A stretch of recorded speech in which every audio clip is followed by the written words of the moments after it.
आप देख रहे हैं डीवाई सच के साथ। आदित्य कुमार वैश्य एवं अमित कुमार शर्मा की अध्यक्षता में रुदौली में भारतीय पत्रकार सुरक्षा कवच की मासिक बैठक हुई संपन्न। प्रभु श्री राम की नगरी अयोध्या जनपद के रुदौली विधानसभा में सैकड़ों पत्रकारों की उपस्थिति में बैठक का संचालन कर रहे अमरचंद यादव आज ने। आपकी मीटिंग करने का क्या उद्देश्य था? आज आपने यहाँ पर मीटिंग क्यों की? आज भारतीय पत्रकार सुरक्षा कवच की बैठक रुदौली में रखी गई। अमरचंद यादव जी के द्वारा मंच का संचालन हुआ। तहसील अध्यक्ष अमित शर्मा जी और प्रदेश उपाध्यक्ष आदित्य वैश्य जी, इनके नेतृत्व में यहाँ पर एक बैठक रखी गई और 3 बिंदुओं पर चर्चा हुई, विशेष पत्रकारों के हितों को लेकर।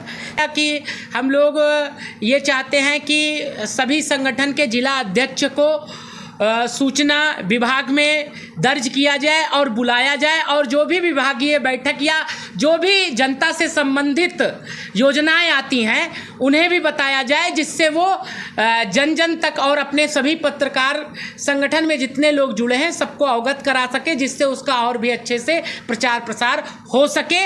और यदि कोई पत्रकार को कहीं समस्या होती है तो उससे भी वो अवगत करा सके कि हाँ ये पत्रकार है और इसके साथ ऐसी चीज़ हुई है, ये चीज़ है। और दूसरी चीज़ जो है, हम लोगों ने ये भी मांग में तय किया है कि केंद्र सरकार को हम लोग लेटर भी भेजेंगे और लिखेंगे भी कि पत्रकार भी एक तरह से जनता की सेवा में लगा रहता है, तो इसलिए उनका टोल फ्री होना चाहिए। वो कहीं भी हर जगह लिए खबर करने के लिए, कवरेज करने के लिए जाते रहते हैं, टोल टैक्स माफ होना चाहिए पूरी तरह से।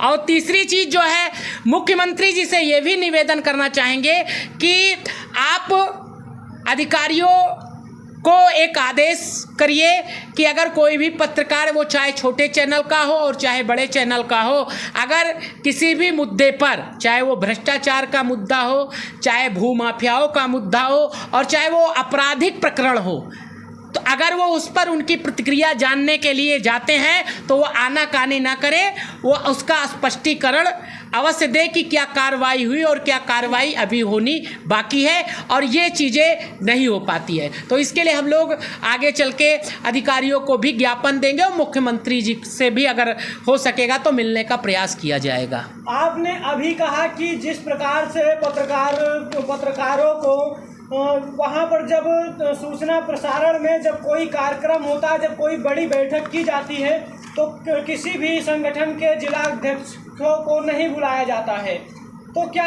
आपको लगता है कि क्या पहले सभी संगठनों के जिला अध्यक्षों को पहले इनवाइट नहीं किया जाता था? क्या पहले उनको नहीं बताया जाता था?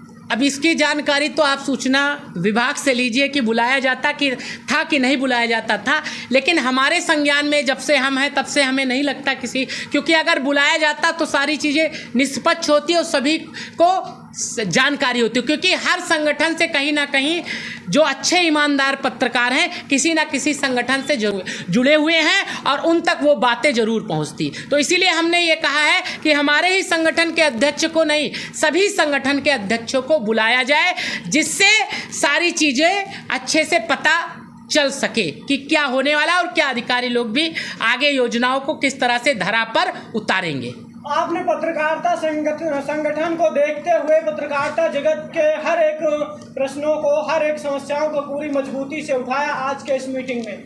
लेकिन आपसे आखिरी प्रश्न ये है कि अगर कोई पत्रकार गलत करता है, कोई पत्रकार अगर किसी गलत का समर्थन करता है, तो ऐसे में सरकार को क्या फैसला लेना चाहिए? इस पर आप क्या कहना चाहते हैं? इससे पहले मैंने आपको इस प्रश्न का उत्तर पहले ही दे दिया कि जब आप सारे संगठनों के जिला अध्यक्षों को आप मीटिंग में बुलाएंगे और उनसे जब पूछते रहेंगे कि कौन सक्रिय है और कौन निष्क्रिय है, तो अपने आप जो है गलत व्यक्ति सामने आ जाएगा और उस पर कार्रवाई हो जाएगी, उसे जेल भेज दिया जाएगा। तो फिर कहाँ से पत्रकार गलत रह पाएगा? तो योगी जी की सरकार इतने सख्त है, फिर भी क्या आपको नहीं लगता है कि पत्रकारों को जो संरक्षण मिल पाना चाहिए था वो पत्रकारों को संरक्षण नहीं मिल पा रहा है? इस पर आप क्या कहना चाहेंगे?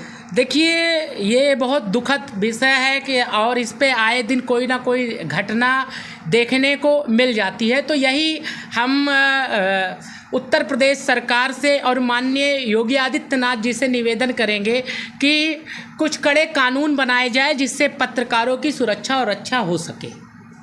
देखा जाए तो पत्रकार आपने कहा कि पत्रकार अपनी आवाज़ को उठाते हैं, लेकिन पत्रकार जब आवाज़ उठाते हैं किसी भी भूमाफिया के खिलाफ या किसी के खिलाफ, तो उनकी सुनी नहीं जाती है। तो इस पर आप योगी जी से आप क्या मांग करना चाहेंगे?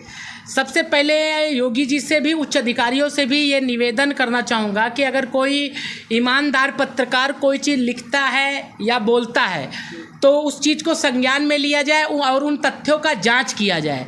अगर वो सही पाए जाते हैं तो जो भी दोषी हैं उनके ऊपर कड़ी से कड़ी कार्रवाई होनी चाहिए। कि पूरे प्रदेश में कई प्रतिष्ठित संगठन चलते हैं पत्रकार की आवाज़ को उठाने के लिए, संगठन की आवाज़ को उठाने के लिए, फिर आपको ये कहाँ पर लगा कि भारतीय पत्रकार सुरक्षा कवच का गठन करना जरूरी है?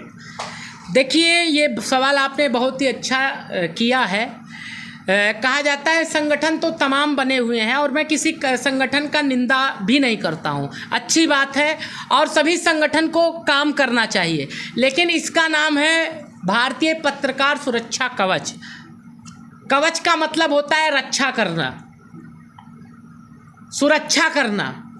तो यदि आप पत्रकार भारतीय पत्रकार सुरक्षा कवच के साथ जुड़ते हैं तो भी आपकी मदद होगी, और यदि आप नहीं जुड़ते हैं और आप पत्रकार हैं और पीड़ित हैं तो आपकी मदद होगी। और रही बनाने की बात, रही कि आपने ये भी सवाल किया है कि बनाने की, हमारे मन में भी विचार आया कि पत्रकारों के लिए काम किया जाए, निर्भीक निडर पत्रकार हैं उनको साथ में जोड़ा जाए, तो देश की उन्नति और प्रगति में अपना भी योगदान उनके साथ दिया जाए।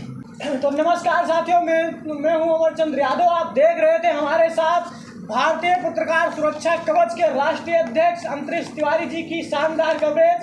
फिर होंगे किसी अन्य कवरेज के साथ आपके साथ तो हाजिर। तब तक के लिए दीजिए हमें इजाज़त। धन्यवाद।